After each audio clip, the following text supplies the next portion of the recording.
मैंने इंटेलिजेंट्स ई ग्लिम्स बनाए हैं जो कि ब्लाइंड पर्सनस के लिए हैं बड़े।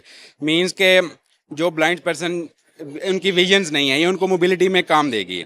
अब हमने एक प्रॉब्लम आइडेंटिफाई किया था कि पहले जितने भी ई ग्लिम्स थे उसमें यह था कि वो इंटरनेट ऑनलाइन मोड उन्हें चाहिए होता था, फिर वो वर्क करते थे, ऑफलाइन मोड पे नहीं थे। मेरी जो डिवाइस है वो ऑफलाइन मोड पे वर्क कर रही है। वैसे हमारे पाकिस्तान में इंटरनेट की इश्यूज़ हैं, उसको आइडेंटिफाई कर ये ऑफलाइन मोड पे वर्क कर रही है।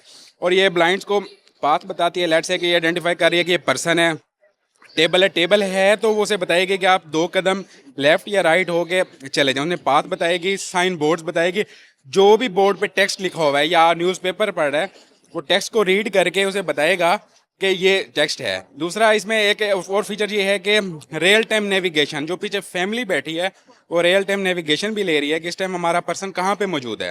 रियल टाइम नेविगेशन आ गई। उसके बाद एसओएस अलर्ट भी है कि मैंने इसमें 10 मिनट्स का चेक लगाया है कि 10 मिनट अगर ब्लाइंड पर्सन ने ये वेयर की हुई है तो 10 मिनट्स में कोई मूवमेंट नहीं की तो वो एसओएस अलर्ट देगा फैमिली को कि कोई इमरजेंसी है, आप लिहाजा चेक करें।